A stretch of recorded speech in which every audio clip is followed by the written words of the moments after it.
University of Pennsylvania Quakers, brought to you by the... In Chicago and Philadelphia and Terre Haute, they have come by the thousands, bringing with them their banners, their bands, their dreams unfulfilled.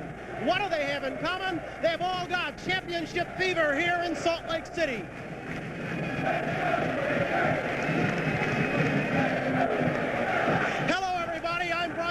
Welcome to the Special Events Center here on the campus of the University of Utah in Salt Lake City, where today we're going to play the semifinals of the National Collegiate Basketball Championship.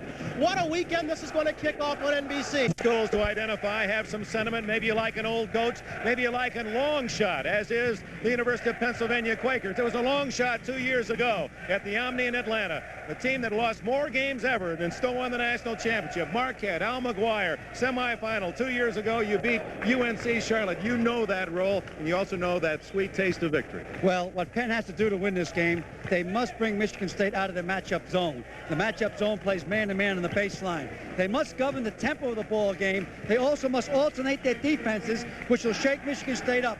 They must stop, surprisingly, in my opinion, Berkovich, Donnelly, and Charles. Wait a minute, not Irvin Johnson and Greg Kelser? Only God can stop Irvin Johnson.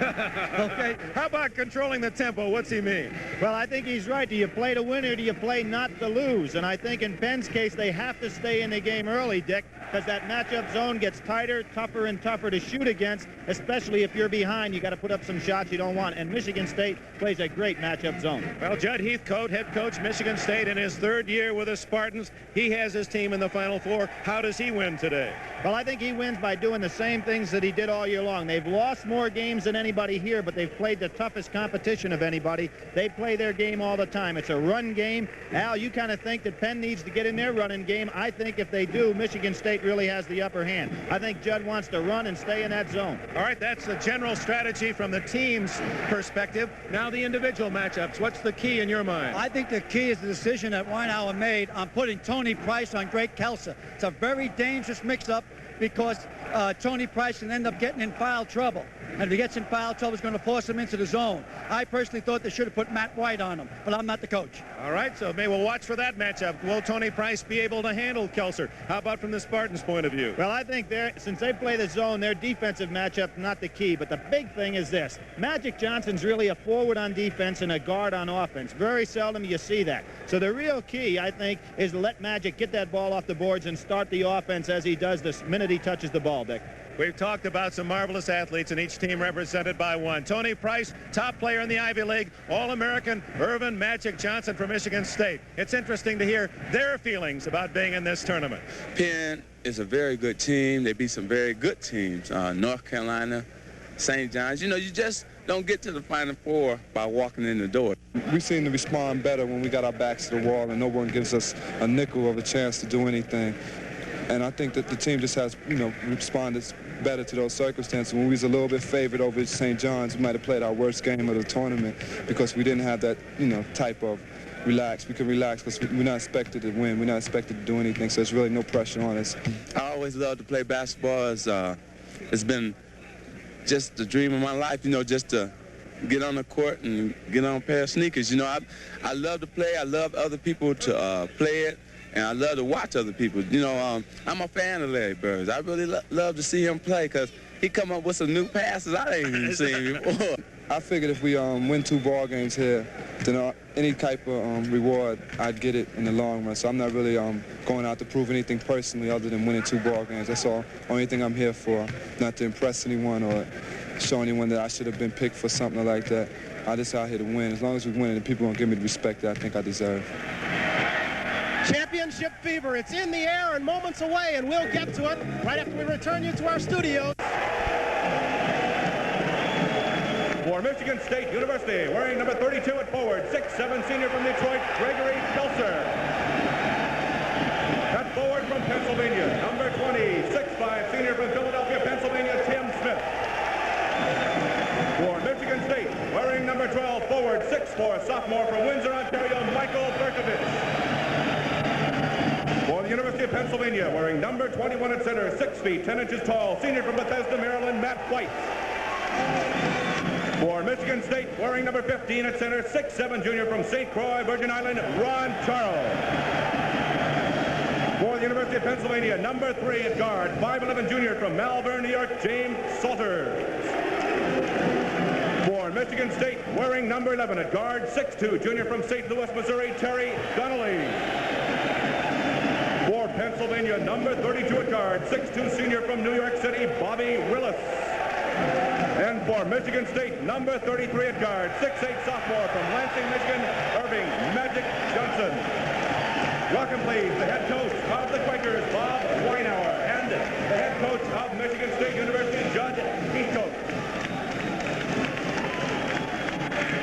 The Spartans against the Quakers. The starters are ready, and so are we. We'll get to the tip-off right after this commercial message.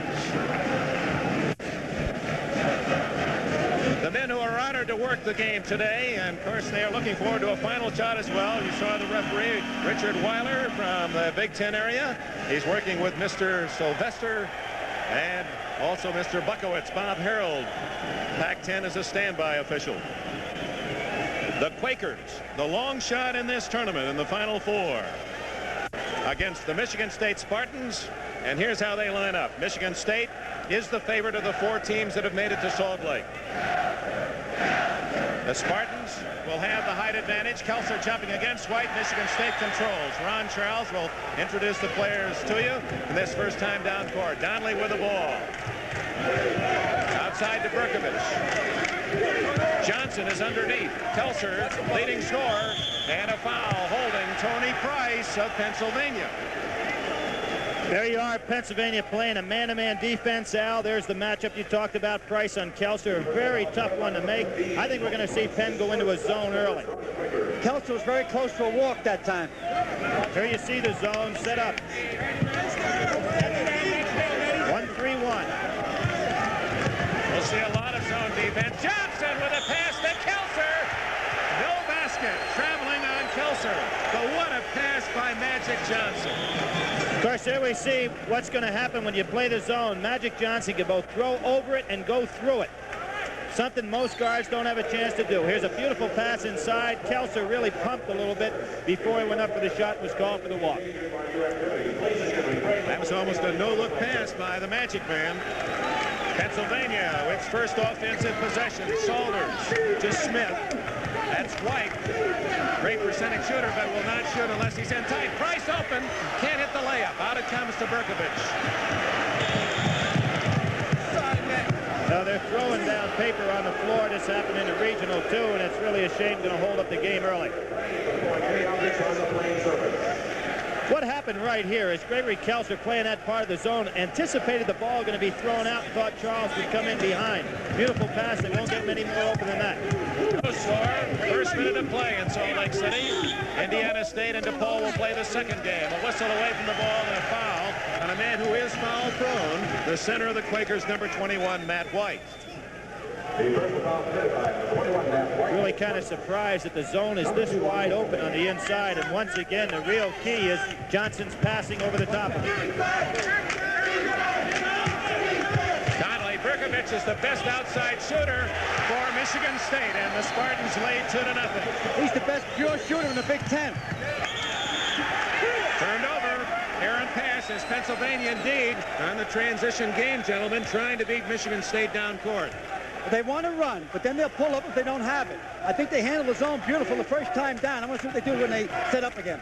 Change back to man-to-man. Greg Kelser, 4-0. Kelser, a member of the All-America academic team. Drive by Willis and a whistle. Foul is on Irvin Johnson of Michigan State or Berkovich. It's on Berkovich. Here's something that in watching Michigan State, and you can see Judd Heathcote really upset there, Al. He doesn't like for people to penetrate that zone, and that's what Penn's going to do instead of trying to go perimeter. Good move on their part. Well, Willis can penetrate any zone. He's an excellent ball player, probably the best guard in the East. Three of the top officials in the nation appears they're going to call a tight game. White can't connect. Price out of bounds, touched by Johnson of Michigan State. Surprisingly, they're getting inside that zone. They sure are. They're getting the ball in there well. They've missed 2 easy shots, ball knocked out of bounds, but they are hitting the seams in the zone real well.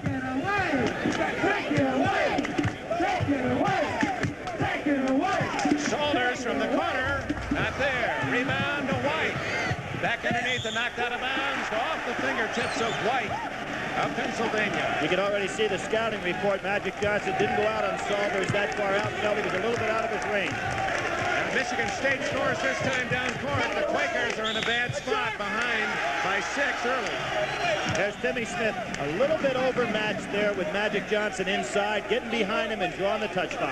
My point, Al, was it's 4-0 now. A Michigan State basket makes it 6-0. That's just the way the Spartans want it. The early lead, and as you pointed out, then that zone defense gets tougher. The zone gets tougher as you get a lead.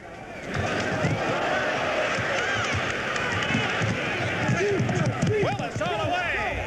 Can't score it. White hold against Charles of Michigan State. So the Quakers have missed 3 fairly easy shots in close.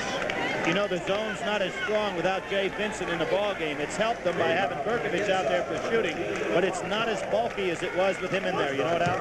Well, if Penn State keeps its patience now, they're getting inside. They're getting good. Don't Excuse say me. that. Don't say Excuse that. me. Oh, I owe you an apology. Tony Price scores. It's 4-2. The University of Pennsylvania tried to recruit me when I got out of high school. University of Pennsylvania fans have thrown more streamers on the court.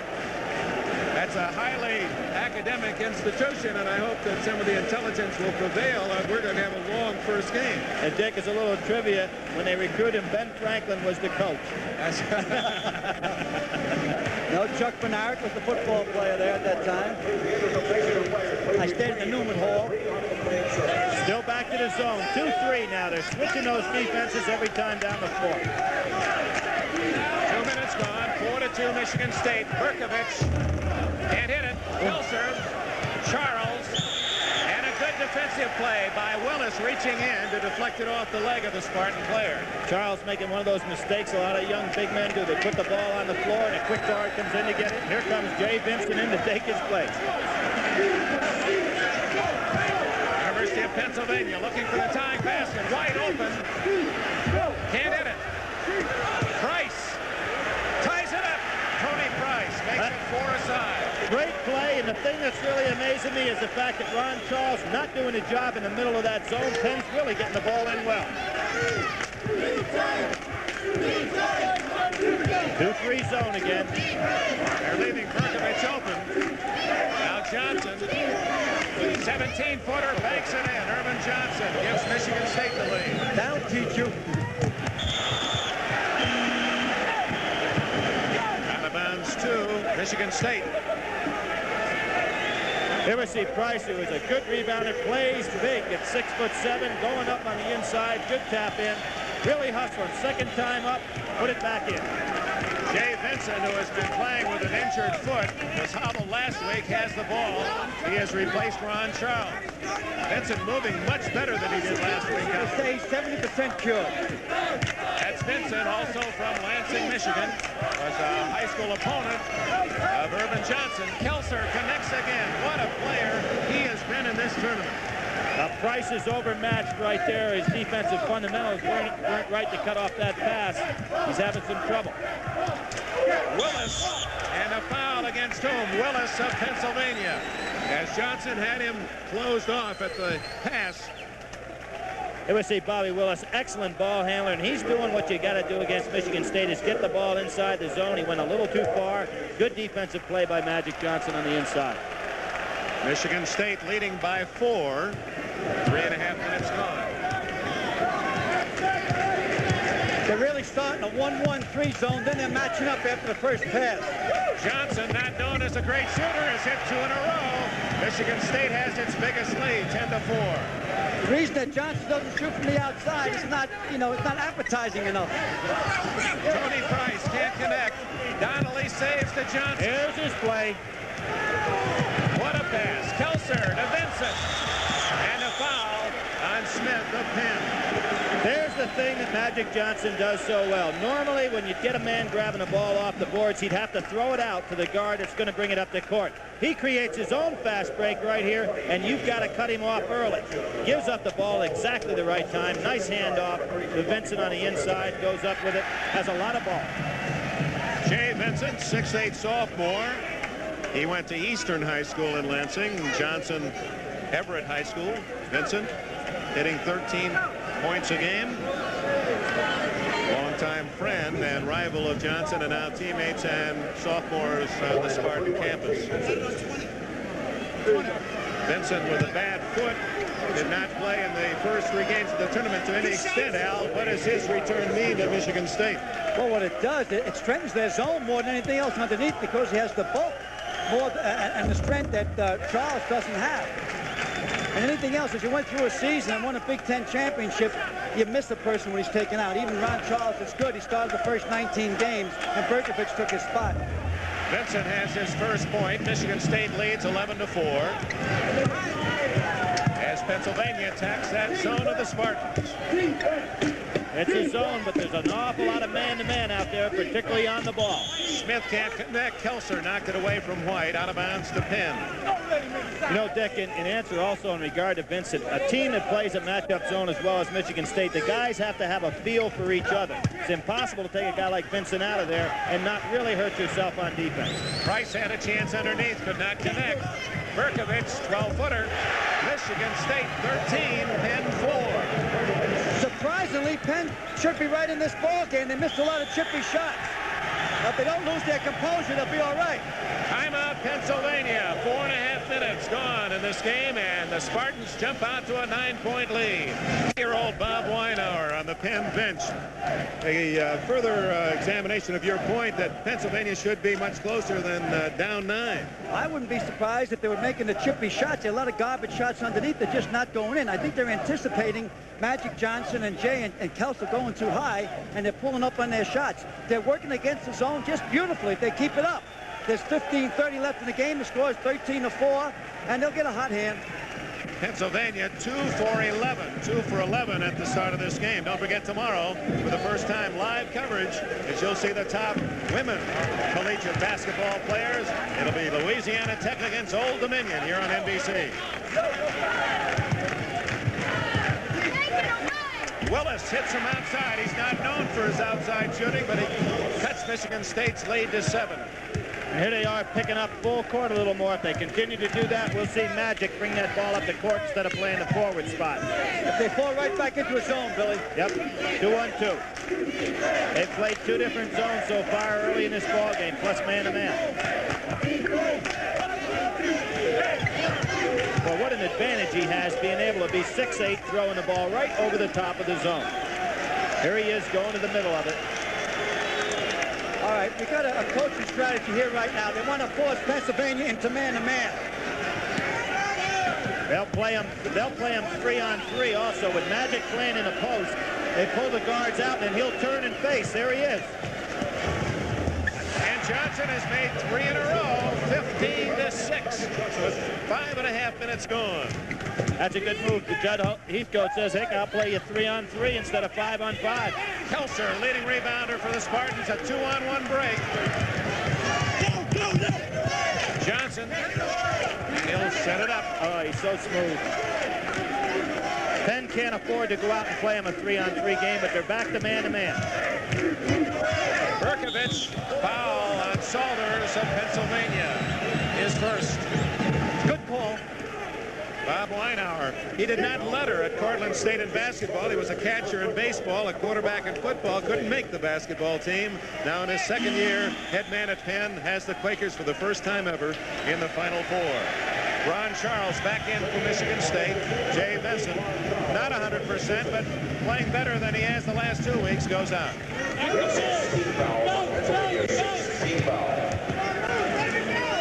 Still the zone. Booney Salters out here chasing a little bit, trying to trap. What's interesting, Al, is this is what Pennsylvania had hoped to do to Michigan State. Pennsylvania, as long as they don't lose their patience, they got to collapse on Magic on a high post when he gets the ball. They're drawing him out of that zone principle, but they're playing man-to-man now. I love an interception by Nat White. Saved the alley-oop that time. Willis to Smith. Price inside. Good pass to White. And he's short-handed that one. They just can't hit the chippy shot. Magic slows them all down. Ron Charles back to Johnson in the post to Kelser. Foul. Tony Price. And And for Price, that is his second, so both Smith and Price have 2 fouls already. One of the things that's happened to Penn right now is that they're not stopping any pass that Michigan State wants to make, and therefore they're handling the ball exactly where they want to score. At the line with that off-center approach to shooting fouls is Greg Kelser. He takes a step to his left rather than facing the basket in a direct line. And an average shooter. They're in the all-important 1-1 already. The only amount of fouls on Pennsylvania is 2, so they got 4 to go.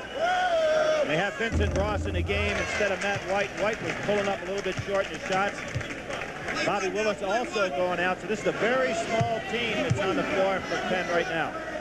Kelser looking for his 7th point, and Michigan State has its biggest lead, 10.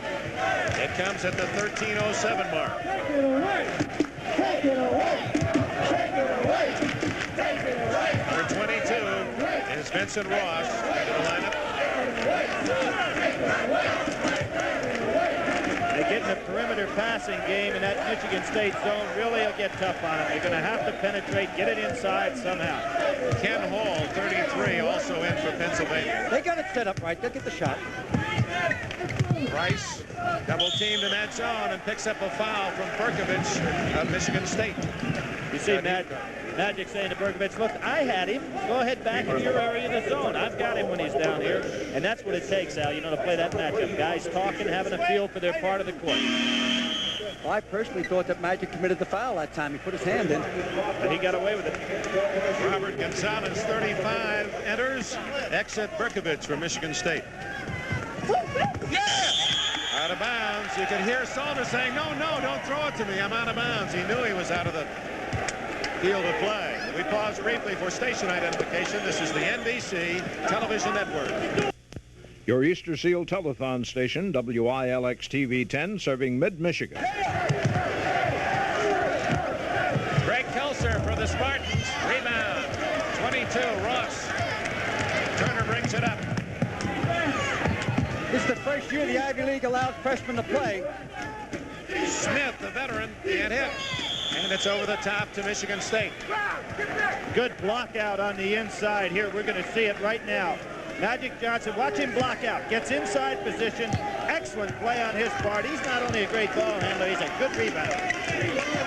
Man-to-man again. Magic posting up inside a lot, Al, on Smith. Johnson makes his 4th in a row, and a foul underneath on Charles of Michigan State. The basket is good. So Johnson, who on the season has not raised a lot of eyebrows with his shooting, hitting just 45%. He's a perfect 4 for 4. But what he's doing now, he's posting up Tim Smith. He's just too small to cover him in the pivot. Another thing, too, Dick, about him shooting-wise, a lot of times he shoots only after he's exhausted all his passing opportunities, and therefore his percentage is going to be down somewhat. We played over 8 minutes, and Pennsylvania has only 6 points. They trail by 12. And the Quakers have not been able to run. I think we're going to have that Bobby Willis back into the ballgame again to get some penetration. Turner inside. He misses a layup.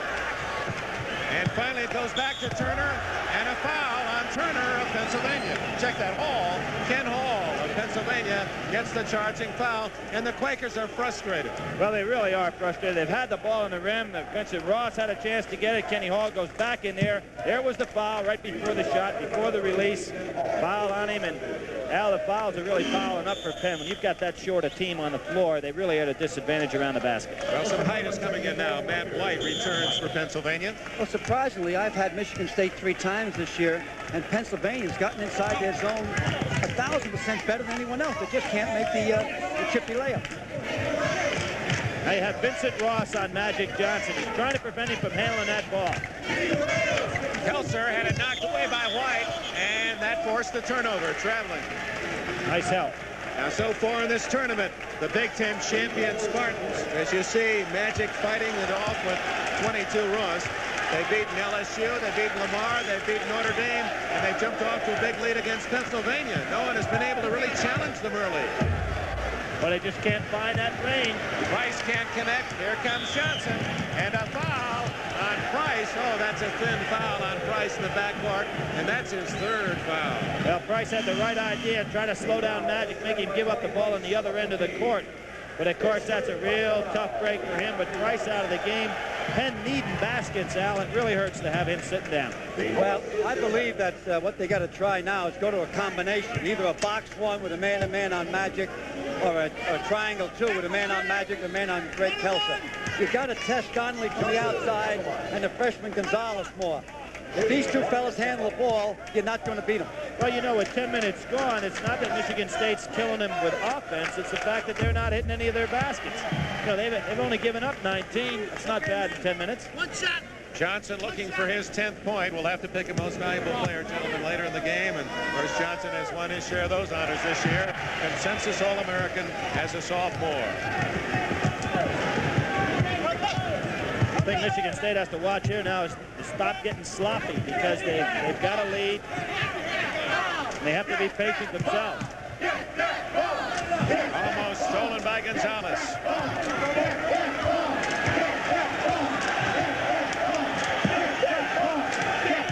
Nice movement by Pennsylvania against the zone. They're just a little hesitant with their star out. I think fans can watch wherever the ball is. There'll be a man on that ball defensively. Deflected to Salters in the corner. He's way short, and Charles rebounds for Michigan State. They just lost their confidence. Need a couple of baskets to get going. Need more than a couple of baskets, Coach, if they don't get going. Here's Ross, normally a center, trying to hail on Johnson. He's really using his hands a lot on him. Foul, and Johnson got hit in the eye. Not serious. Foul goes on Ross, and that'll send Johnson back to the line. I think Magic getting a little annoyed. You see the hand checking right here. Those were fouls before he ever got fouled here on the inside, getting hit in the eye. Good pump fake. Excellent fundamental there. It almost ripped his head off. And with that haircut, he kind of thinks he's beautiful. He is beautiful. Irvin is clearing out with his inside hand, Billy. I'm not going to go for that. He's handling the ball pretty well. Well, the inside hand, he's clearing out. You're not allowed to do that.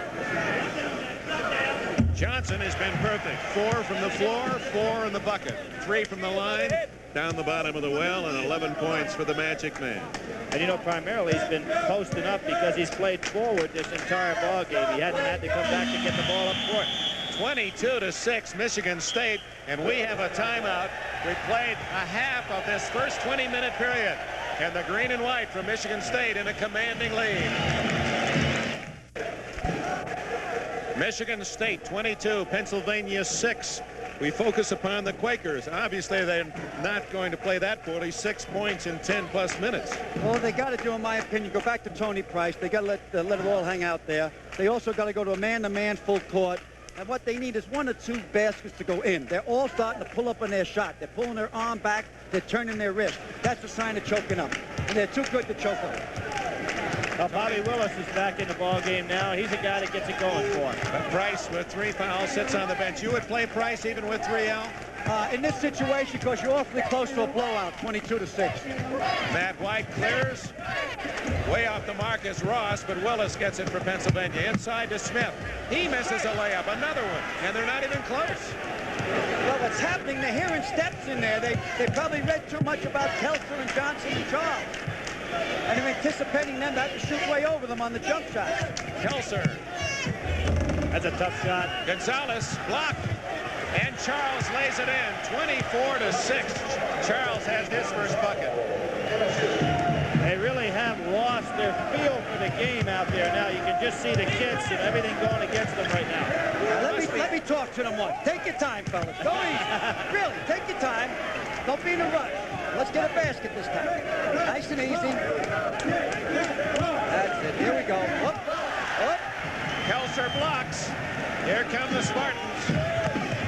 Johnson. Berkovich. Oh, my. Do you know where Berkovich came from? He ran right down. Ontario. He came right down the court and got in that corner, and he knew that Irvin was going to get him the ball. He just waited on it.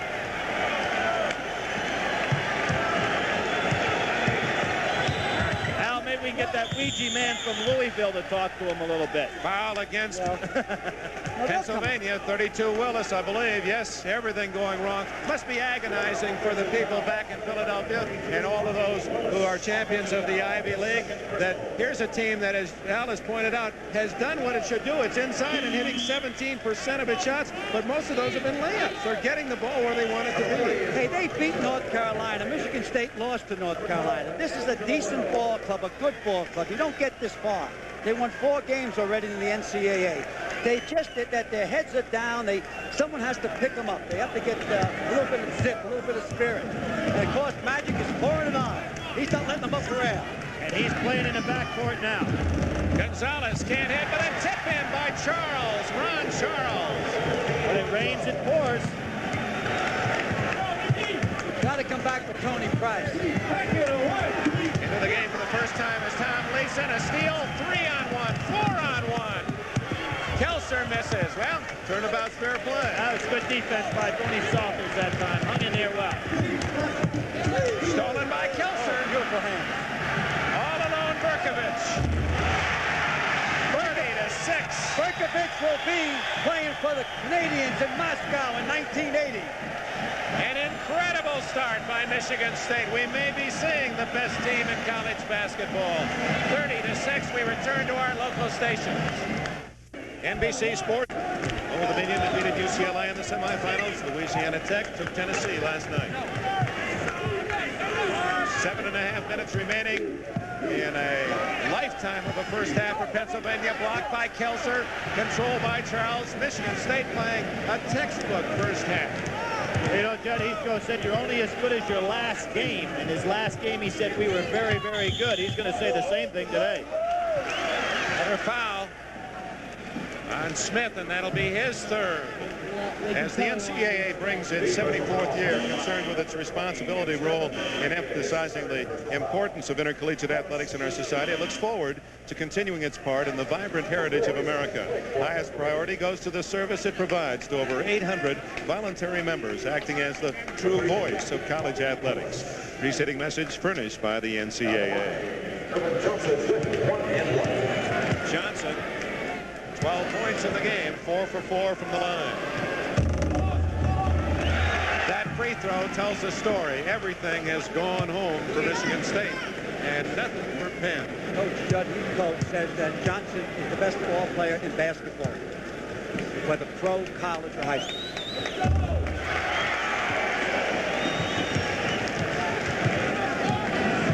Larry Bird, Indiana State, unbeaten, #1 in the nation against DePaul. Ray Meyer looking for that fulfillment of what many feels as an impossible dream. That's our second game. Meanwhile, you're watching a clinic by Michigan State Spartans.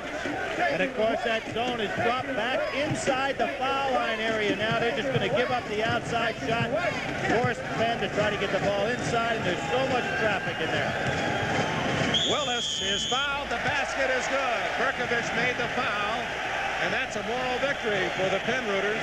I think they're all cheering for that basket. Well, that was fortunate, too, because it came off the glass, and I think he was playing the pure rim.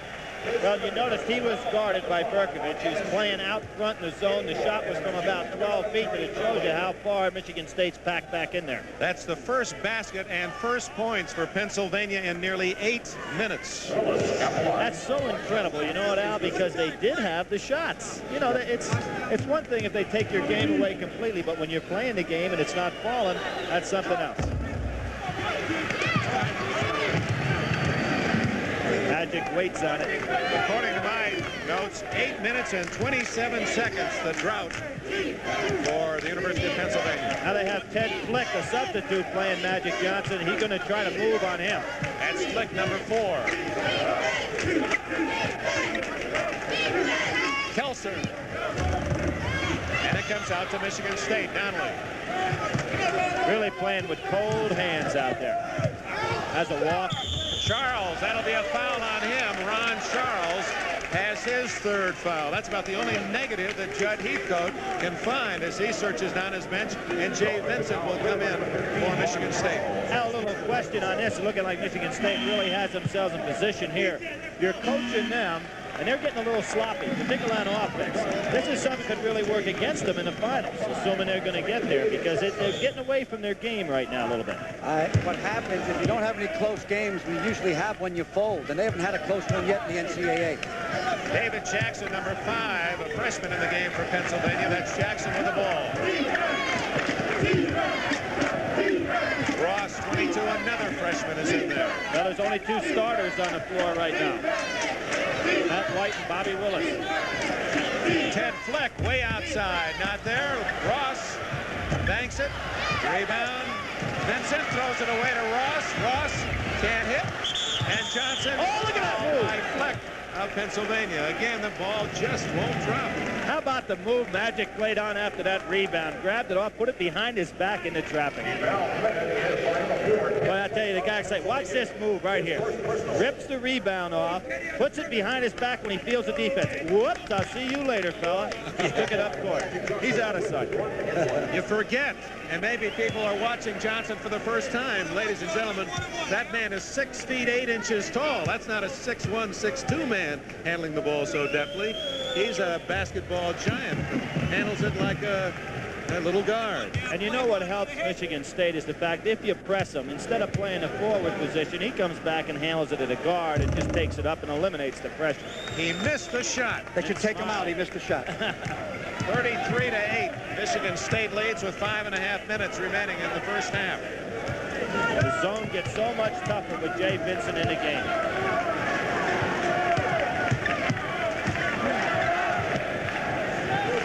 Willis. Rebound White. Put it in once, sir. White can't. Wide open Donnelly. Donnelly joins the scoring parade. He doesn't get a chance to shoot very much. He is the ultimate complementary player to Irvin Johnson. Well, he's the quarterback of the team. He plays within his ability. Kelser. Now here is a man that made honorable mention on most All-America teams, Greg Kelser. We saw a lot of basketball men all year long, and if he isn't in the top 15, then we had our eyes closed. Kelser has an all-around play. He has all the playing tools. Run, shoot, jump, can pass. And you notice Judd Heathcote's really not going to his bench much. Ted Fleck can't hit. Another close-in shot miss. Kelser was fouled. White got him on the wrist. You've got to come back now with Tony Price. Come on. Here's another thing that's happening right now to Penn. Their guards are going on inside. Everybody trying to crash the offensive boards, and Donnelly can feel this, so he's going to get a lot more chippies as this half goes on because nobody back there to defend against him. Bob Weinauer in his second year, going to bring in number 31, Ed Kuhl, KUHL from Orlando, Florida, went to Evans High School. Ross gets a breather. Tony Price with 3 fouls still on the bench. So is Smith. So the 2 top scorers for Pennsylvania been on the bench for this last 7-8 minutes.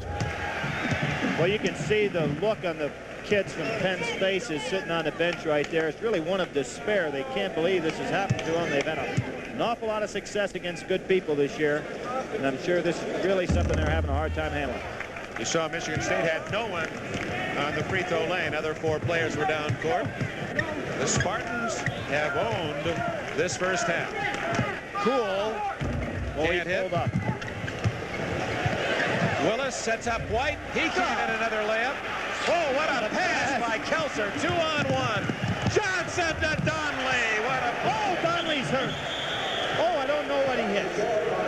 Terry Donnelly, in making that layup, crashes to the court. Oh, they better get somebody out there quickly. And it looks as if he was hit in the right eye. No, well, let's wait. Judd Heathcote comes out to check on his fallen athlete. Let's see what happened on the replay. I believe the leg come underneath his body. We'll see it right here. This is going to be some kind of pass we're going to see by Kelser. Throwing a ball out underneath a man's legs, flick.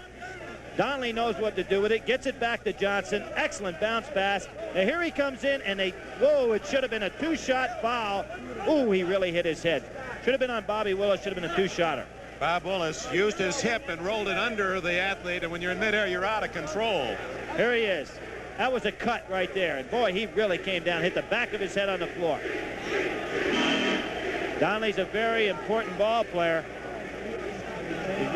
He's talking all right, though, to the trainer right now, and I'm sure he's sore. So a blemish on an otherwise exciting first half for Michigan State, and perhaps out of frustration, I think anyone who's ever played any game could understand Willis's position when things are going so bad. You're trying to do anything. There was no intent to hurt, but he did indeed roll in with a hip. Donnelly. Well, there's Bob Weinauer. I know he's very concerned. He doesn't want to see anybody get hurt at all. A dazed Donnelly helped off the court, holding the small of his back. But when you hit your head, you may not know where it hurts. Ken Norton knows that feeling today. Yeah, hey, one of our broadcast buddies. I had a headache last night till I saw him fight, and then I felt an awful lot better. We're in the right profession. You know what, Dick? In watching the ball game right now, we're going to see some subs start coming in the ball game for Michigan State. Incredible shooting statistics.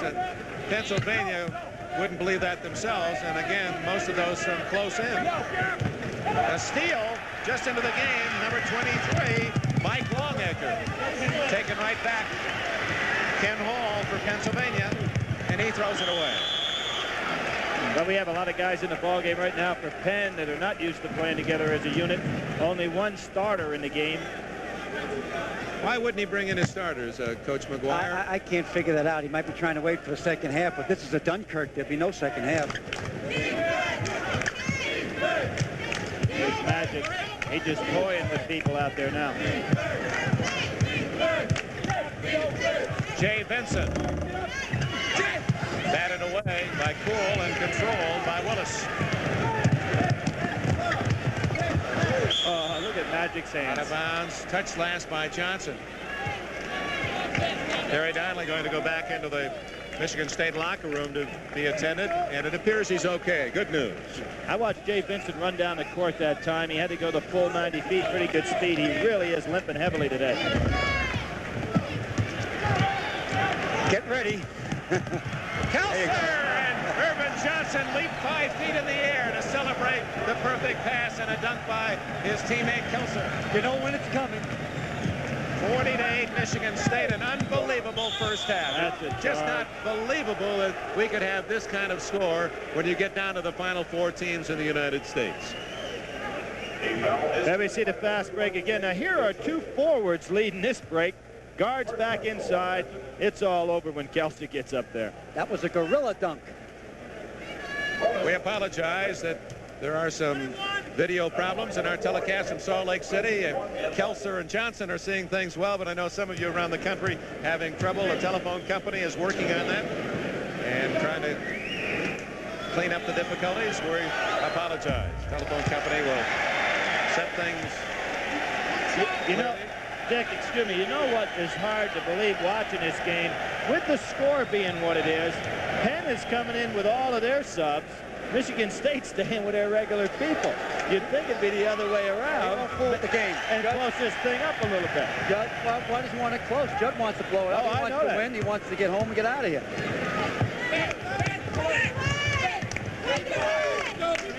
Bob Weinauer is really working.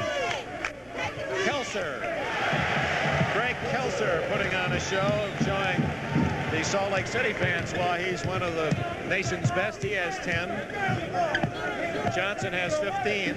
That's just a prayer there. Push inside. Gonzalez of Michigan State picks up the foul. 1-1 for University of Pennsylvania. Gonzalez is a freshman. He's a hard-nosed player. He got ability. All he needs is more playing time. He's starting to come out of his shell.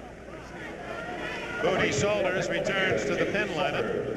And Willis given a breather for the Quakers. You know, if Pennsylvania would have won today, I'm searching through a lot of notes.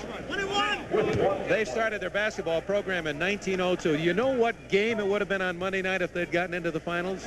Their 1776th game in their history. Wouldn't that have been something? Almost seemed like a statistic that indicated a destiny, but apparently Michigan State doesn't fool around with those numbers. I don't think Magic is really concerned too much about that research thing. I don't think he knows who Benjamin Franklin was. I think he thought he was a point forward.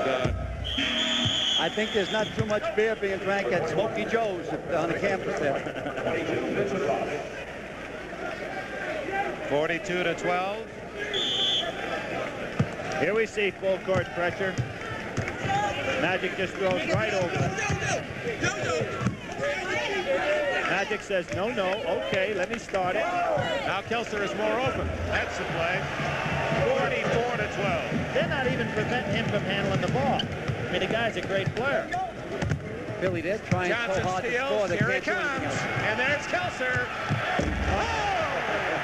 Get him out of there, down Judge. that side of the building. Kelser slamming on Johnson. The problems you are experiencing is not the fault of your television, but due to trouble along network lines. Corrections are being made, so please stand by. Including the announcers. And they are, they're really playing tough D now. They're going after it. Number 33, Ken Hall, sophomore from Atlanta, Georgia, has his first bucket. Scored 46-14. The 1-1-3 zone, Billy, then it's going 2-3.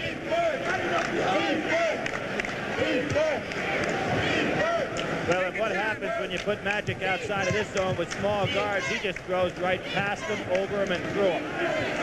He doesn't even see the defense.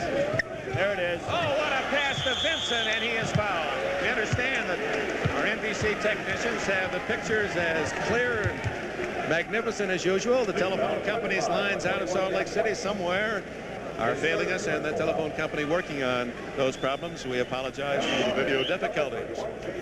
You notice, Sal, when Magic has that ball, he always has it in two hands control. There's a good pass. Laid it up there perfectly for Kelser to run underneath. Oh, man, he took it back behind his He head. had a lot of distance without a dribble, though, didn't he? Yeah, he's got the long stride. I was going to say the bird, but we've got to wait for the second game for that, but he looked like a bird. Well, some fans would like to see a matchup, Larry Bird against Irvin Johnson. That's what the fans are hollering for right now. Indiana State said waiting for Bird, and Michigan State fans hollering we want the Bird. So Chicago's going to have something to say about that. That's right. Matt White is fouled by Jay Vincent of Michigan State. We're down to the 1-minute-16-second pause in this first half. Bob Weinauer. Were you ever in a game like this one? Was any of your teams, Belmont Abbey or back in Dartmouth as an assistant or at Marquette? Were you ever in a half like this? I could never remember being in one all my life. I know it's a very torturous thing for the coach to go through because obviously you got to be good to get to the Final Four. But you always have droughts during the season. They just happen to hit a drought at a very questionable time. Pennsylvania is as are the Ivy League schools. They don't have athletic scholarships as such. They have a need program. Matt White, as someone said, when's the last time a center in the Final Four paid $8,000 a year for his education? He gets not one penny. Well, I'm sure he'd rather be playing a piano, which is something he's really good at. He's good at it. You know, he's a classical pianist, Matt White is. Back to the man-to-man, and Magic Johnson just creating his own offense right now. He just wants the ball back, telling his guys to get open. Gonzalez. Rebound White. Johnson took it right out of his hands in midair. Hey, Gregory Kelser looks for Johnson and say, come back out here. I'll get open next time. A little delay game, looking for the last shot. You know, we do have something maybe in the second half a lot of fans have not seen. Gonzalez scores. A lot of fans haven't seen the fabled Jamie Shoes Huffman. Shoes Huffman. We'll probably see him in the second half. From the corner, Ken Hall gets for Pennsylvania. 4 points for him. 17-16, that's the official clock. That's the second shot that Hall's made in a row from the outside. He's from Georgia. He's all-state football and basketball. Magic wants to create a big play here for halftime. Does not hit at the buzzer. Agony for Pennsylvania. Ecstasy, Michigan State. 20 minutes in the book. Spartans 50. Quakers 17. We've got the Pro Kids halftime report coming up. We'll take a look at 7'3" Ralph Sampson. We'll get to all that after these messages from your local. He has great mobility for 7'3", great coordination. I was younger, like you watch all the big men like Kareem. It's just unbelievable how the crowds turn out for basketball games. Number 50, 7'3", senior Ralph Sampson. Ralph Sampson. College recruiters call him a franchise. A senior on the Harrisonburg High School squad, he is 7 feet 3 and 3/4 inches tall and still growing. He led the Blue Streaks to the Virginia State AA championships as a junior, and his stats speak for themselves. Nearly a 30-point-per-game scoring average, nearly 20 rebounds a game. More than just tall, he's a talented athlete with fluid, agile moves that put him literally head and shoulders above the 70 or so high school seniors in this country, 6'10" and above. A couple pro scouts have been here, I've been told, but I think I'm going to go to college and get an education and then go into the pros. The added attention has touched this school. Big-name college coaches are common, seen walking the campus. Ralph Sampson's abilities on the court not only affect his high school and his team, but they spill over and touch the entire city of Harrisonburg. People coming in, when you have 6,500 people for a basketball game, they got to spend money, and everyone does. So restaurants, everything is, benefited from it. There must be some wild stories, rumors about the college recruiters. What's some of the things that you hear as a guy who's in touch with both the business community and the athletic program? We understand that Lefty Frizzell has got an apartment, and he's stays here all the time, or someone does. Coach Holland from Virginia is at every game. In the courtship of Ralph Sampson, nothing seems left to chance. Virginia coach Terry Holland brings his star players to Blue Streak games and talks to Ralph's parents as old friends. The recruiters also woo Ralph's sisters, Joyce, an 8th grader, and Valerie, a high school track star. One time, the coach from Virginia Tech told me if I came down there, he'd let me sit on the bench with the players. That was the wildest, but I didn't make it. Fortunately, the saga of Sampson's recruitment hasn't reached the tragic yet comic atmosphere of the high-pressure tactics used on Moses Malone, now with the NBA's Houston Rockets. Sampson hasn't had to sneak out of his own bedroom window or hide under his bed to get away from recruiters. His coach, Roger Berge, has seen to that. We set up guidelines, and we sent it out to everybody and made certain ways that he would not be bothered, and he could come and go and play the game of basketball and enjoy his senior year. Ralph Sampson is rare. He's going to make somebody's program a national title contender overnight. The only rap on his court game is that he could be more rugged, that he is slight at 200 pounds. But he's certain to add heft with age. That will be awesome. When Ralph Sampson finally puts his name on the dotted line, it will be said that his is one of the sanest courtships in this wild, wacky world of college recruitment. A world where grown men, solid, respected citizens see their careers on the line based on the decisions of 17-year-olds. It's scary when you really think about it. Fortunately, this story is not. For Ralph Sampson and his coach have been every bit as big as their reputation. Last night, Ralph Sampson and a lot of other high school blue chippers played in an All-Star Classic in North Carolina. We'll show you the highlights of that game between games of our doubleheader. Side at first half. Previous margin was a matter of 23 points. Purdue over North Carolina, 53-30 in 1969. We have a 33-point deficit. And the lowest score, Kansas State 37, Oklahoma A&M 14. And Penn has 50-17 is the score at the intermission. What do you say? Well, it's not nice to say, but Pennsylvania's playing like Fred Warren's Pennsylvanians.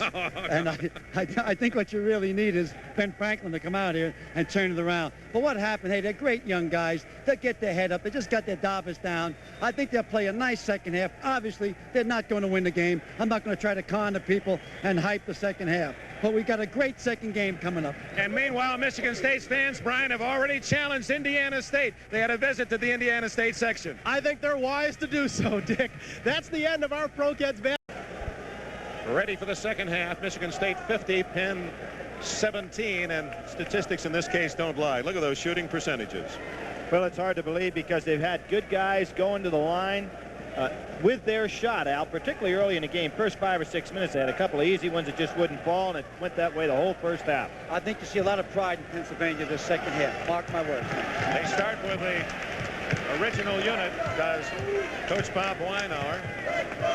That means that Smith and Price are in there, along with White, Willis, and Solders. Donnelly's okay. He's in there starting for Michigan State. Good news for the Spartans. Pleased to see that. He's a tough little guy. Price forces one up, and Johnson rebounds. Good block by Matt White. Solders, 15-footer. Over the top on White, over the shoulder of Kelser. So Matt White of Pennsylvania, their 6'10 center, has his 4th personal foul. He is foul prone, Dick, and he's doing the best he can. He really was a walk-on out of Choate High School. Bob Weinauer right down there in the game, a real competitor. Berkovich. Look at Johnson, didn't even cross half court. He thought they'd create something. Inside to Johnson, no basket, a foul on Smith. He has his 4th foul, so immediately 2 of the Quakers who had 3 fouls, White and Smith, pick up their 4th in the first minute of the second half. It's an excellent change off the pass right here by Magic. Takes his man away from the ball, comes back to it. Excellent move without the ball, gets fouled before he gets the shot off. They called it very close. Love to watch Magic not only play, but listen to him talk out there on the floor. He's telling guys, okay, set it up, move here, move there. A hook. A sky hook by Johnson. You know, Penn kids are playing very apprehensively on defense. They're just not aggressive. Good pass. Blocked by Charles, controlled by Willis, and a foul is on Kelser. He crowded in with the body. His first foul. Greg Kelser, a member of the academic All-American team, and we're going to honor, at least identify those 10 players later in this half. That's a good pass inside by Smith, but Charles is a great leaper in there, and there's Kelser reaching in for the foul. Penn looks like they know what they want to do against this zone, and they've been able to carry that up. They just can't get it to fall. They're hesitant underneath when they get the ball, Billy. Tony Price. That's his shot. 6 points for Price. He leads the Quakers. 52-19 the score. Here we have the guards playing forwards and the forwards playing guards. Just an inverted offense for Michigan State. Magic is posting up underneath on Tim Smith, automatic. 54-19. Johnson leads all scorers with 19. In fact, Irvin Johnson 19, Pennsylvania 19. You know, they list Tim Smith at 6'5", but he's probably closer to 6'3", and Magic is a legitimate 6'8". So he just really has him by about 5 inches, just taking him inside and playing with him. Come on, man. Well, Johnson creates that mismatch no matter who Michigan State plays. Kelser rattles in another. Greg Kelser complimenting Johnson with 16.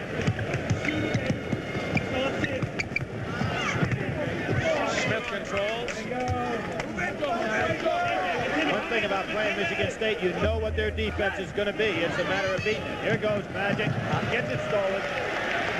Willis around Charles. Good pass to White. Nice play. But they finally made a layup. That's the first one in 22 minutes and 30 seconds.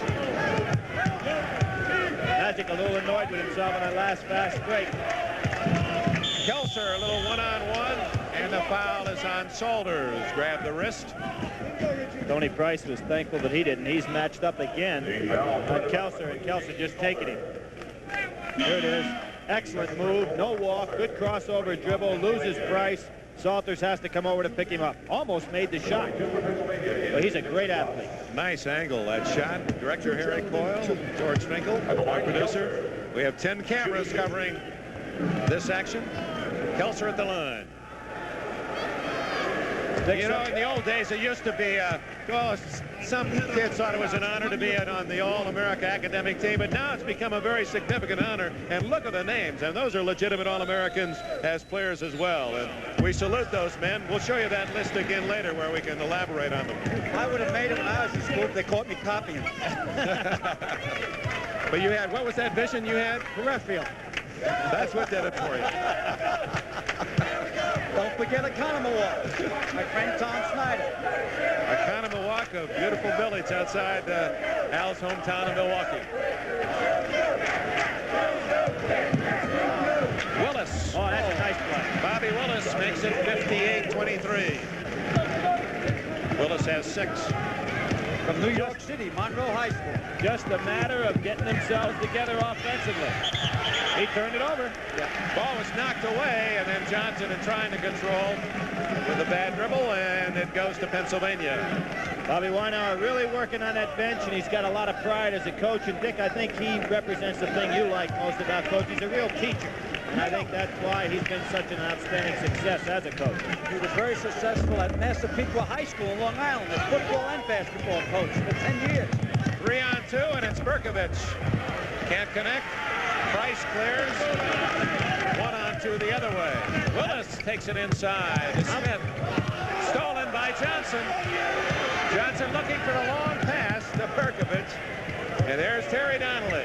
He needs it, gets it. He's well. I think if they hadn't scored there, we'd have seen a timeout by Judd Heathcote. He realized his team's getting a little bit sloppy. They're just wanting to match baskets. It's just not all bad. He wants a little more aggression. Willis gunned that one about 4 rows back, and Judd Heathcote normally wearing frowns that have deep furrows, but he's a relaxed head man now. He won't let them get out of control. If Michigan State has a tendency to get too fancy sometimes. Oh, good. Nothing fancy about that, but Kelser misses the layup. Willis inside, and the foul is blocking on Irvin Johnson. Hey, you stepped in, Magic. You stepped in there, pal. You know, that's a great call. The call was made by Jody Sylvester, and I got to make a little comment here. Watch him reach his hand out. Yeah, he's going to reach out. I've got you. Pull you down there. Now watch this. Watch the Emmy. Here comes the Emmy Award. Who, me? Yes, you. You know, Al, I want to make a little comment. The fellow that made that call, Jody Sylvester's from my hometown, and his father was my junior high school coach. A great guy, and a fellow I'm really happy to be associated with in my lifetime. He's really worked hard. This is his first time in the Final Four. Is he happy to be associated with you? I don't know about that, Al. He's a great fellow. Ray Kelser has been taken out by Judd Heathcote, which may be an indication the Michigan State coach is going to go to his bench early in the second half. Kelser leaves with 18. Gonzalez has replaced him. Johnson with a rebound. He's looking. There's Berkovich open again. Rebound goes to the youngster Ross. Berkovich doesn't miss many of those. Willis has it knocked away by Johnson. Boy, those were some hands. He let the man go by. It's kind of sloppy defense, but he still made it by coming from behind. It's going to be a big Monday night. S for Spartans and S for successful first game. We'll be right back. National League, Pete Rose and the Phillies at St. Louis. You know, Dick, we were mentioning officials, and of course, it's the first time in the Final Four that they've used 3 officials. Al, they didn't listen to you all year. They really like to get that court coverage. Tony Price gets it back. And Johnson deflects that one out of bounds. Maybe overpassed there. He had the shot on the turnaround jumper. Urban does everything but sell popcorn. He helped 4 people find their seats before the game. He is incredible. Always talking out there, not in a boastful way. Berkovich leading a 3-on-1 to Kelser, a little too high. Now that's interesting because here's a normal player, Berkovich, trying to set up a player with a lob, missed terribly. Johnson always makes it look so easy because he's so active. And did you see Irvin turn around and say, give it to me, I'll make the pass.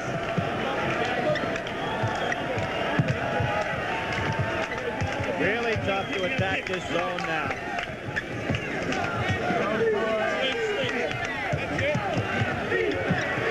Willis. Oh, nice shot. Alley-oop, a little scoop. Willis now has 9 to lead the Quakers. Bobby Willis works in Wall Street in the summertime. I guess he's going to Wharton School. Hold by Ross away from the ball. Now, you were mentioning earlier that here you see Bobby Willis coming in, that Penn attacked this zone as well as anybody we've seen play Michigan State, and yet look at the score, and it really is hard to believe because they really did have a way to get inside it. They just couldn't execute when they got there. I think what hurt them more than anything else is the foul situation. I still believe they should have come back with their starters earlier in the first half. Smith has replaced Ross. Smith has not scored a point for Penn today. Rice knocks it away from Kelser. Tony should do something right here. No. He gets it hit away by Kelser. Nice. White scores. Assist Willis. Matt White missed about 8 of those in the first half. It just wouldn't drop for him. There's another thing with Jay Vincent out of the game. You don't get that pass when he's playing in the center. He just takes up the room there. He's a space eater. Yep, Charles doesn't play that position as well. Kelser is back in after being taken out for a moment by Heathcote, and he immediately connects on a 20-footer. He has 20 points. Ooh, too hard. That was a bullet. Number 5, David Jackson in for Pennsylvania as we pause briefly for station identification. This is the NBC Television Network. WILX-TV, Channel 10, NBC, David Jackson. Dick Hamburg, Al McGuire, Billy Packer, Salt Lake City, University of Utah, where Michigan State leading throughout, commanding first half lead 50-17, and now leads 62-28 against an outmanned Quaker team from the Ivy League. It just pulled from the start, couldn't hit the easy shots, and Michigan State almost errorless in their first half play. Terry Donnelly would normally make that shot. You know, he didn't bend over very well on that defensive play either. That injury may be really bothering him. That pass is too hard. Johnson steals. In case you weren't with us, Terry Donnelly, in making a basket late in the first half, collided with Willis, fell heavily to the floor. Days left the game, but okay, and has played the second half. Gonzalez, little stutter step as he started his dribble. Penn goes the other way. It'll be DePaul from the city of Chicago. They've got that Windy City, well, upside down. You could almost throw a Sinatra's lyric to that. And they'll go against Indiana State. They're only 200 miles apart. Larry Bird and company in the second game. Soldiers Field. I got it. Rush Street, the nightclub section, the Sears Tower. White rebounds and drops it in. Matt White now has 7 for Pennsylvania. It'll be the city kids against the rural kids. Urban against rural. Oh, there's a charge by 2 players. Both wearing Penn uniforms. Right. Kelser says, I'll take it. Greg Kelser, he makes this game look too easy. Special K Kenny is Hall. something that's a keeper. He's absolutely an outstanding ball player. And I don't want to take anything away from Magic, but they're really equal. They complement each other. Here with Kenny Hall ran into his own man down here, Timmy Smith. Hall's having to go out of the ball game. Really took a shot. Good pass on over here. There's Kelser, ready to take that jumper. That's a nice form.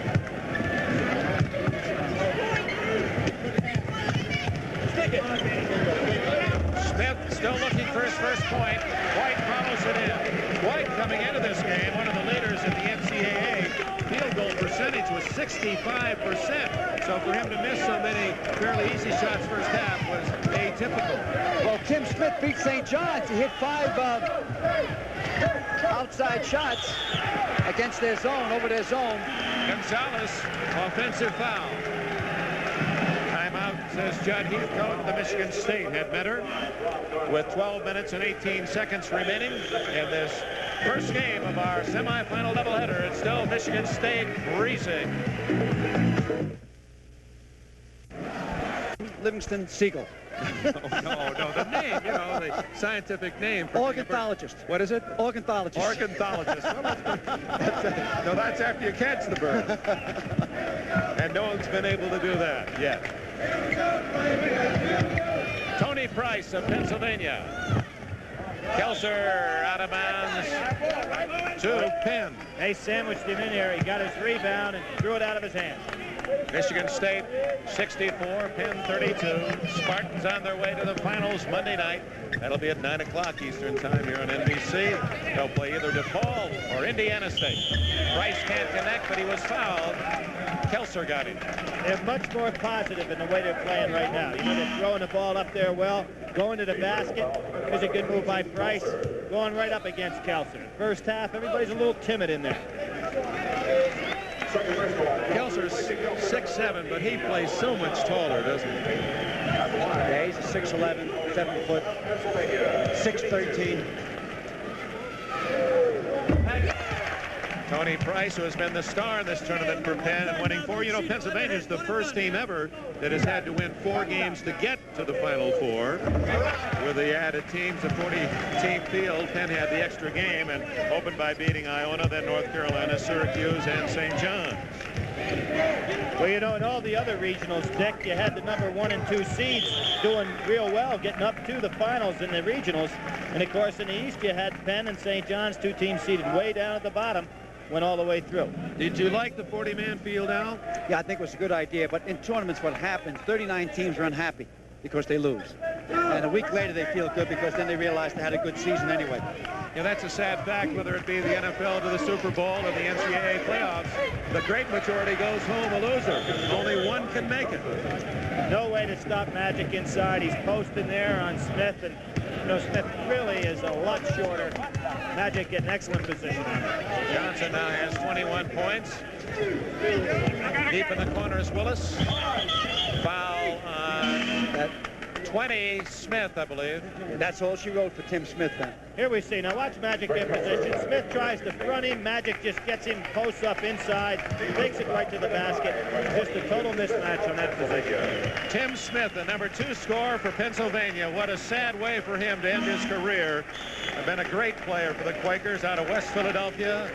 Was a teammate of Gene Banks. He averaged 14 points a game. He was one of the top free throw shooters in the nation, 88.6%, and did not score today. Well, he played high school ball, only a fast break away from the palestra. He's their defensive star, and congratulations on a great career.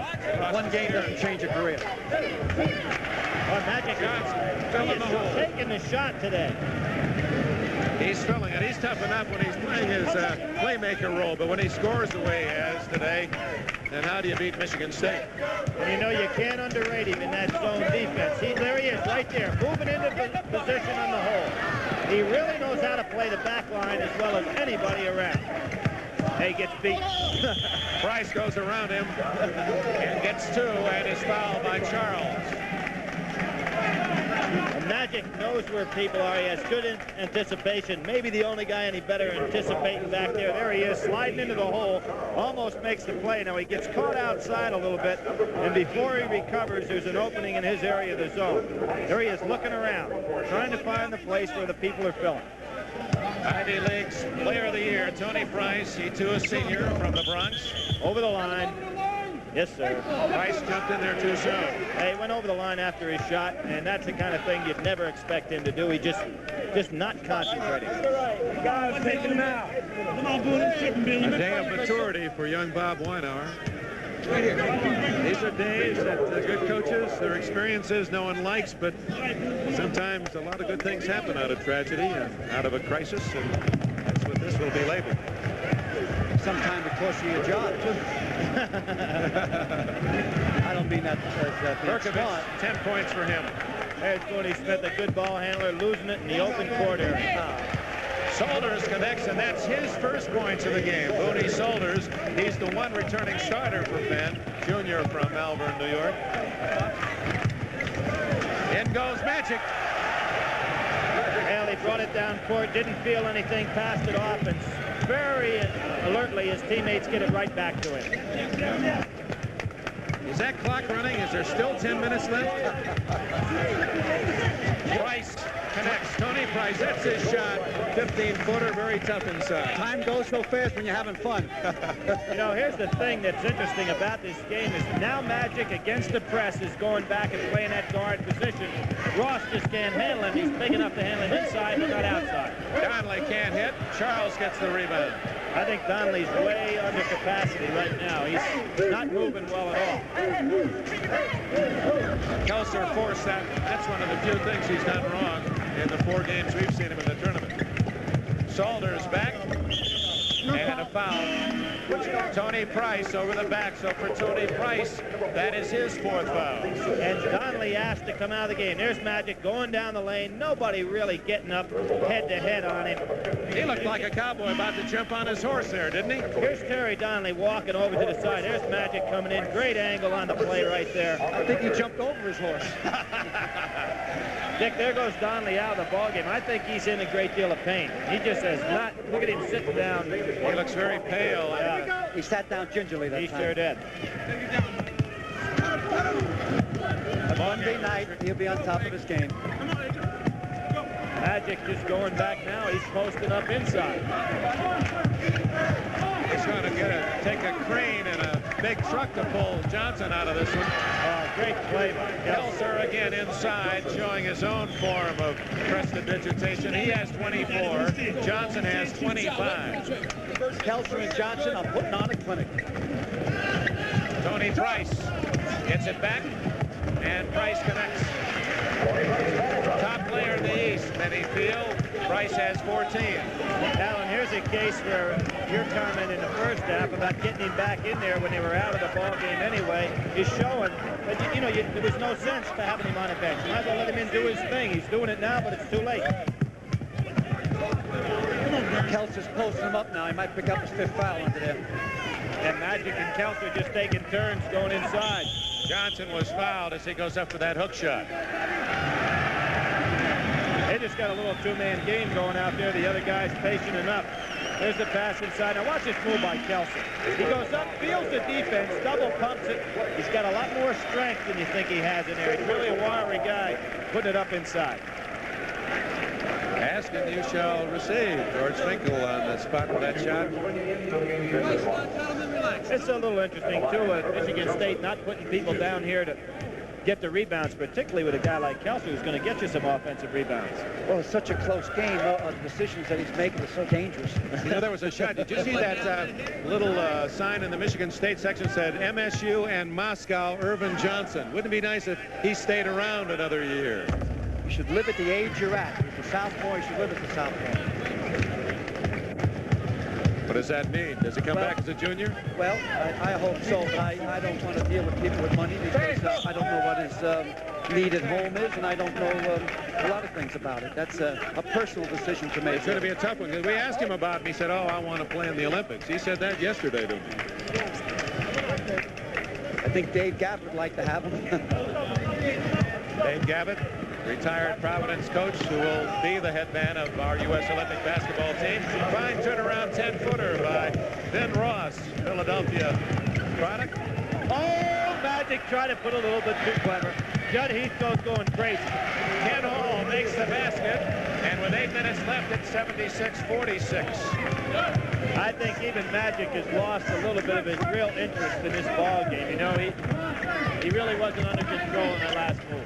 Kelser kisses in another. Greg Kelser, 26 points. Hey, Greg, even a whale comes up for a blow. Kelser in this tournament has scored 31, 15, 34, and he's headed for 30 again in this one. Oh, Ross is battling. Look at that Ross get up there. He's another West Philly boy, and really showing why he's an outstanding player. He's a teammate of Gene Banks. At West Philadelphia High School is almost on the border of the University of Pennsylvania campus. They didn't have to go far. Kelser has another 2. He now needs 2 more to hit 30 for the 3rd time in 4 tournament games.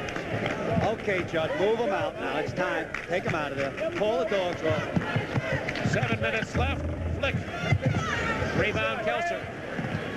DePaul, Indiana State in the 2nd game. The winner to meet Michigan State on Monday night. Magic just walking. He's not even down over half court now. I think he's getting a little bored with the ball game. The basket is allowed. Berkovich foul. Come on, Judd. Get him out of there. Here they come. It's over. Come on. Let's see shoes. We want shoes. Yeah, shoes, Hoffman.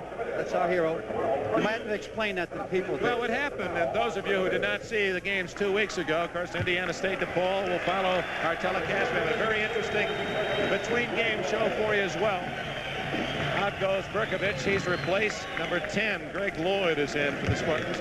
What happened 2 weeks ago, as Michigan State was doing exactly this to Lamar University, winning overwhelmingly, with about 4 minutes to go, Huffman, who was a teammate in high school of Irvin Johnson, was put into the game. He had not scored a point all year. Got into the game and lost his shoe, and for about 2 minutes, while the teams went up and down the court, Huffman was in the corner trying to get his shoe on. Finally did, and scored on a 20-footer, his first ever collegiate basket, and thereby Al McGuire, there he is, that's the fabled Shoes Huffman. Al McGuire gave him the nickname. He said, I have received more notoriety in the last 2 weeks. I can't believe how many people know me. We're rooting for you, Jamie. I like Shoes better anyway. Yeah, he'll get in there. His father's a farmer, a truck farmer. I asked, what does he grow? He said onions and other things.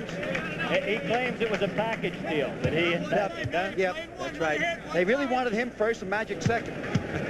Meanwhile, Tony Price has matched the number on his uniform. He's the leading scorer for Penn. And again, that quality rising to the top. He's shown why he's in all these players. Well, I hope they take Magic and Greg out together. Lloyd. Well, he's not going to waste any time. Kay just in the game, and he scores. Rick Kay from Livonia, Michigan. He's a sophomore. His first hoop. Gregory Lloyd went 2 years to Arizona, then transferred to Michigan State. Lloyd to Longacre. He scores. Would have counted even had it not gone in. So Longacre, he's off the bench to get his first hoop. He's from Warren, Michigan, a pre-med major, junior. 6 minutes left. 86 to 50.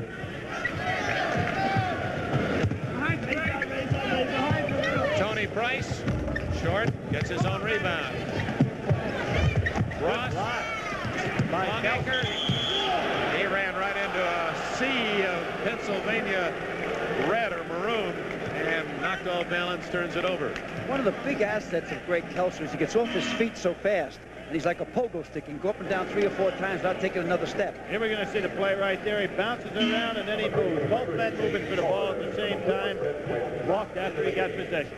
Shoes is working his hands over there now, Dick. But is he tying his shoelaces? No, he's looking down at the shoes. They're all tight and fixed. He's ready to get in. Look at him. There he goes. He's warming up his arm. He's going to get varicose veins in his arm. Johnson trying to feed that one. Had it knocked away as he was hit in the face. He's mad a little bit now. He's going to make a play. And now the foul is on Flick for crowding. Going to put a little character in the Magic's man's face.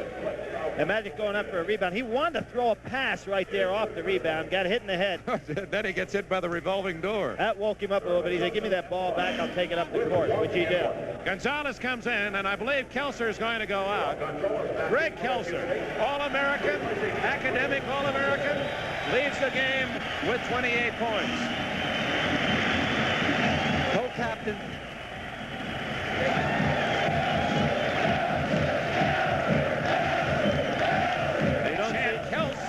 Kelser. He averaged 3 points or better the last 8 semesters. How do you do that? That's a B average and better. He's a criminal justice major at Michigan State. He looks very calm sitting over there. Now, let me ask you about this, Al. Now, they had this kind of a ball game where mentally... Billy, I had to interfere with you. Here comes my man. Here he comes. Here comes Shoes. Here comes Shoes. The crowd's taking off. And he's going to replace Urban. Watch this scene. Urban welcomes his high school teammate. There they are. Johnson says, go get him. Shoes Hoffman is in the game. 6'3", Lansing Everett High School. Only in college can this happen. There's a great scene right there. And there are our most valuable players. We'll be back with that story in just a moment. You want... Greg Kelser, MVP. Again, for the second time in the tournament, Gillette Razor people present $1,000 to Michigan State University in the names of those 2 great athletes. And they're all of that. That's a super picture. Nice work, Harry Curl. Now, Al, let me get we're going to be talking to those guys, aren't we? In the post-game show, we'll get those. And if Jamie Hoffman scores, we get... McGuire and Edberg want to talk to Jamie Hoffman if he scores. That's a replay in the last play. Longacre scoring again on the break. Longacre makes it 90-50. We have 5 minutes, 13 seconds left. Gonzalez knocks it away, and it touches Price last. Getting ready for Curtis Watkins to cover the bird. Bob Weinauer's Quakers. Great tournament victory over North Carolina. That'll be remembered by Pennsylvania fans for a long time. There's Jamie. Inside for Huffman. Oh, good pass. Big game. What a pass by Shoes Huffman. He's a white Magic Johnson. Little short, but he's getting there. Look at this move. Fine play on the inside. Good dump off. I thought he was going for a left-handed hook. Beautiful pass. He sets up Kay, who has 4 points. Hey, I think that maybe Judd Heathcote has found himself another jewel on that bench in Shoes Huffman. Needs a little buffing, but not too much. Kay at the line. I don't believe Judd has ever been through a game like this, really, that you get so up for a ball game and then be able to sit over there and relax. Matt White inside. Get up there, Matt. And a foul on Huffman. John Heathcote said Huffman had the ball. You can't call it on shoes, but it did indeed go against his star sophomore guard off the bench. Boy, look at that shot that White missed. That almost typified the first 8 minutes of this game. They had the ball inside, just could not get it up. You didn't say typify, did you? Did you say typify? I don't know. I think you said typify. He's ruining our career, this McGuire. Leave Billy alone. He's had a long week. He's been in mourning over the ACC.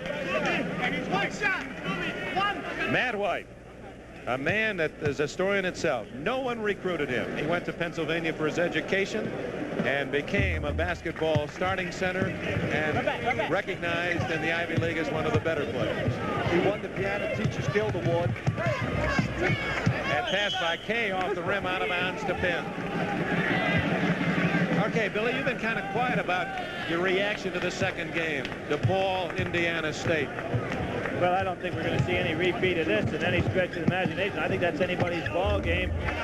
Two teams very gifted. I'm expecting the real key to be the defensive guards from DePaul trying to keep the ball away from Indiana State University's offense. That's going to be a real key. Can their guards handle the pressure that's necessary to keep that ball away from Burns? I think the key is to stop Carl Nix. Yeah, they've got two great defensive guards in Bradshaw and Garland, and maybe the best team of guards. Best in the country, in my opinion. Best defensive guards. If you watch Garland in the second game, he plays with his hands down by his side, and he ends up stealing the ball. Good great pass, and White scores. What a feed from Willis. Bobby Willis has made some fine plays here in the second half, and he hit them well in the first half. Nobody could make the shot to win. Come on, Shoes, do your thing. All the Michigan State starters are on the sidelines. A foul on Price. That's all for Tony Price, and a chance to pay tribute to a great player. Price leaves with his 5th foul, 18 points. He carried this team in the tournament, made the big buckets, rebounds, and, you know, in Pennsylvania, they don't like to admit that they get emotional about sports, too. They're proud of their academics. We only had 10,000 people at Franklin Field 2 days ago to see this team off, and they were just as noisy and as enthusiastic as any college crowd could be. And, you know, Price had to play today in an old uniform. That's last year's uniform with a V-cut because someone pilfered his uniform on the way to Salt Lake City. He's the best forward in Penn history. Now, wait a minute. Whoa, whoa, whoa. I'm going to have to make you back up. Go ahead. Go ahead. I didn't go to that school. They tried to get me to go, but didn't go. Tony Lavelli, that was Yale. Great. Hankinson was a great. Who? Bill Hankinson was a great forward. Well, Ernie Beck was a great forward. All-time scorer, Ernie Beck. Milkby was a great forward. Hey, they had a lot of top players. Milkby? I thought he went to Temple. That was his brother. Stolen by the owl without a foul. Right. Where's Huffman? Oh, that's Lloyd. Nice play by Willis. Your kind of game, Al. Playground, up and down, transition. Huffman didn't save it. We're going to talk to him whether he scores or not. I got a feeling he's not going to score. Well, but these 10 guys are still putting out, playing hard. He tried to save it. It was out of bounds. Flick. Not a great name for a basketball player, especially one who shoots from outside. Out of bounds to Michigan State with 3:09 left. Michigan State 94, Pennsylvania 56. Don't forget, Pennsylvania beat Iona 73-69, North Carolina 73-71, Syracuse 84-76, and St. John's 64-62 to get here. They just had a flat game, but they are a great ball club. Just didn't have it today. So Michigan State created the problem. And I think they're playing a Big Five. Shows they can play a lot of good basketball too, because Temple had an outstanding year there also. David Jackson, freshman from West Babylon, New York, has his first bucket. And Matt White's going to go out. Paul replaces him. White's last moments as a collegian and he leaves with 13 points. They might know who the Philadelphia Big Five is, Billy. That's LaSalle, Temple, St. Joe's, Villanova, and University of Pennsylvania. Whoops, that's over and back. Hoffman forgot about the timeline. And you know, I don't think there's any city in the United States that has we'll call it a league, because I always felt of it as a league when I was back home, that has that kind of competition over the period of years that they have in the Big Five. Big Five. Been fantastic for years. Plus they eat pretzels with mustard on it. What is the Big Five, Al? And our fans around the country don't know the others. He just gave it. Oh, I'm sorry. I was St. Joe's, Villanova, Temple, LaSalle, and Penn. The 1979 NCAA basketball championship program is a memento you'll treasure. Exclusive information on the Final Four, tournament records, plus plenty of photos, features, much more contained in a collector's issue. Send a check or money order for $4 to NCAA program, Box 1979, Lexington, Kentucky 40594. Preceding message furnished by the NCAA. Bill Hodges and Ray Meyer, they're starting to get a little light sweat on the palms of their hands. I imagine so. You know, Dick, when you think of the Big Five, too, I think of Tom Gola, LaSalle, when he took his team all the way to national, won a national championship, then lost the next year to Bill Russell's team. Gola and Bird have an awful lot in common, what they've done for a team. You know, I mean, he used to pass the ball, play defense, rebound, do all the things. What a great player he was. And, of course, we're going to see another guy just like that in the second game. Tom Leifson, a freshman from Long Island, or Longwood, New York High School, has his first points. Best freshman in the country is playing in the second game. Mark Aguirre, that's right. People forget DePaul has the top scoring freshman in all of college basketball this year. Ray Meyer, 65 years young. Salters out of bounds. Last touch by Leifson with 2 minutes, 10 seconds left. Well, this is Huffman's chance. He got to take it all the way up the court. Oh, that's it. That's all. Oh, it's foul. Wow. Huffman could use the free throw.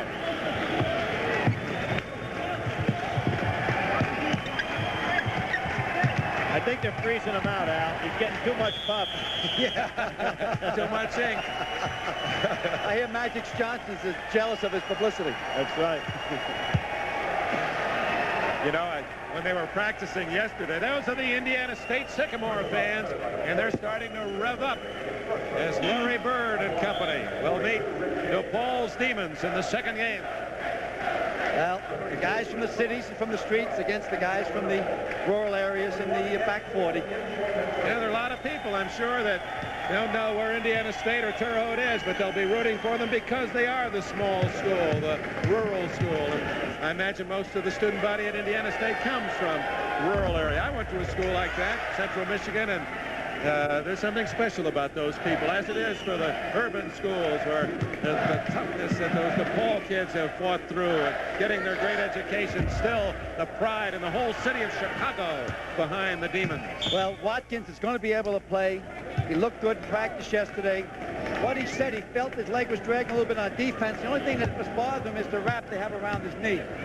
A faith healer called Ray Meyer tried to heal it for him, and Ray said, hey, we're a Catholic school. We don't believe in faith healers. Huffman with a rebound. His pass a little long for Don Berkovich, who is the brother of Snyder Mike. He's a freshman from Windsor, Ontario. Down to 139 remaining. 97-59 the score. We'll be talking with Kelser, Johnson, Heathcote, and Huffman. University of Pennsylvania dropped big-time football in '53. Huffman had another big rebound, but a foul away from the ball. Both the Palestra and Franklin's Field are famous in the East. They've been around for many, many years. The University of Pennsylvania was the first university founded in the United States 240 years ago by Benjamin Franklin. I thought he was the guy that was flying the kite with the key on it. He was. You know, they tried to recruit me, but I told them they weren't that strong. Ben did? Not Ben, no. I told them they weren't that strong academically. You always put yourself down, though. You don't stumble very often when it comes to intelligence. You don't always use the right word, but no one ever accused you of being dumb. My mother always said, talk so a shoeshine boy can understand you. Your mother's watching today, I trust. Yes. She wasn't feeling well earlier, but she made a good comeback. So we had to give her back the safe deposit keys. Sycamores and the Demons. That's not nice. Michigan State 3 points away from the century mark. David Jackson with a rebound. And a foul. Huffman, Michigan State. Now I know how a marathon runner feels when he hits that wall about 20 miles out. But we're getting through it. We're doing a good job. I hope. Weinauer's team. Lou Carnesecca had a great line. You know, Pennsylvania, with its great academic reputation, Carnesecca said, he said, I hope they're as smart as everyone says they are, because someday they're going to run this country, those kids. And that's true in so many ways. The high positions by ex-Penn graduates, both in business, politics. Little Louis said they beat him with bazooka shots. They were so far out. David Jackson, the freshman, in the book, at 14 points all year. 3 points today. They'll be back. They just had a flat game. I feel sorry for them. There's not much you can say. You have to have empathy for them. But at the same time, you know what's going to be written too, Al, is the fact that another Eastern school, Ivy League Eastern school, came in with a lot of flowers, and they wilted right away. That maybe the caliber is different. Well, they got a bad foul situation, and they got out of the gate slow. Obviously, Michigan State's a better ball club than that. Foul is on 14. Tom Condon, whose brother played and father played at Notre Dame. And both coaches still on their feet. Come on, They're Judd. not in the rocking chair. Judd, smile, will you? Smile, Judd. Come on. Would you smile? Would you have smiled? At this time, yeah. I would kind of be happy. He spent 3 years at Montana. Had a very successful record there. 5 years, excuse me. It was 80 and 53. What's the nickname of the University of Montana? You know? Big Sky. No, Grizzlies. Oh. They should have named it the Big Sky. Well, it's the Big Sky country. I got to give you a half point for that. 104, 103. We are finally in the last minute of this game. DePaul and Indiana State to follow. Reynolds unable to connect, out of bounds to Penn.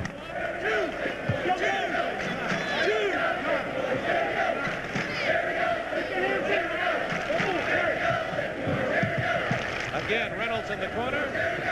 Huffman. Oh, what a shot. Reynolds fouled him, and Jamie Huffman goes to the line 1-1. Okay, all the jukeboxes are put down low now in Chicago area. Starting to warm up. Because of but right now let's concentrate on Huffman. He's going for his third point of the entire year. All right, he'll get it. Fix your shoes. He's strictly a tournament player. Fix your shoes. All right, he's stepping up there. Shoes, Huffman. Make the first, you get two. He can double his season output. There you go, Shoes. Now let's see if he ends up on his toes. If he ends up on his toes, he made the shot. Let's see. He didn't. He went back on his heels. That's why he missed the shot. Oh, Shoes. Yeah, we'll talk to him about it. Foul on Lloyd of Michigan State with 36 seconds left. Does NBC come through with a bonus check on these type of games, Dick, for us? You know, we're like hockey goalies. We're not paid for the easy ones. I mean, those easy shots, anyone can stop those.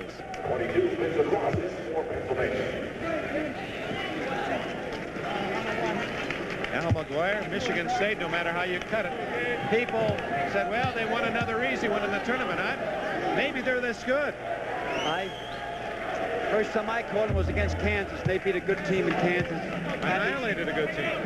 At East Lansing. Watched them second time against Northwestern. They hit very low tide against Northwestern. That's where they lost to them. One of their problems, they thought, is going to Brazil in September and playing 6 games. They feel they got basketball logged. Had a little bit of a drought in the middle of the season. David Jackson now has 6 points.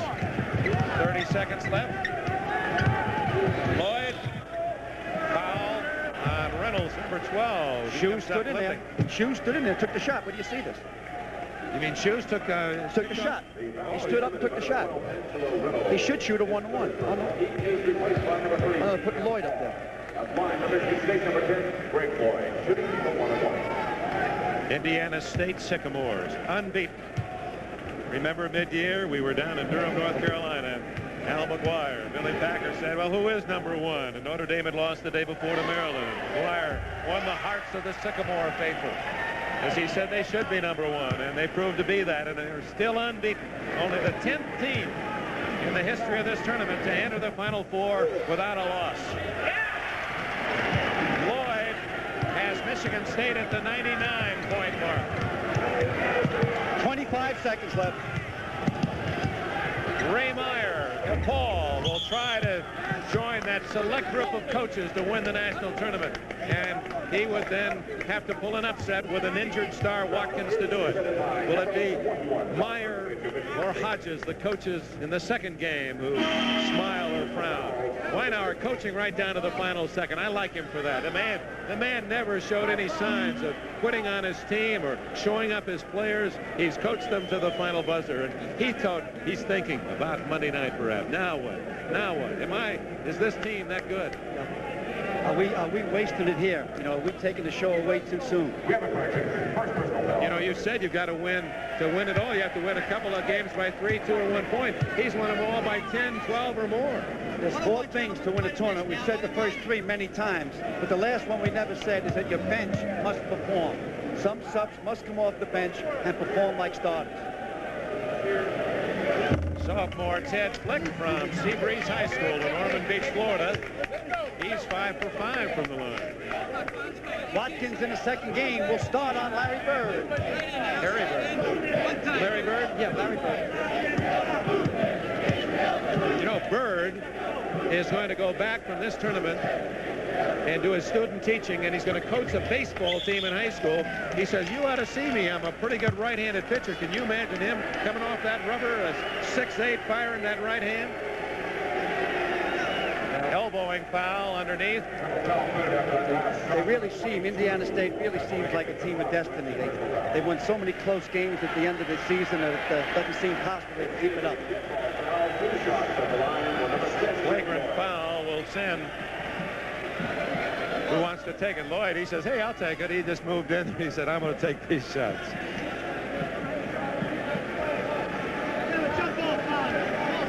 Now, Jamie Huffman, although he missed one today, regarded as a brilliant free throw shooter in practice. Have to take a thing away from Lloyd.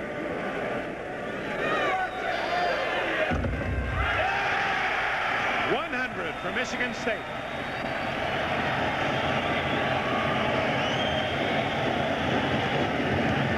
Unfortunately, when the final score is printed, it won't be as close as those numbers indicate. 101-65. Jump ball now as Lloyd hits a pair of free tosses. 6 points for him. We want Bird, chant the Michigan State fans.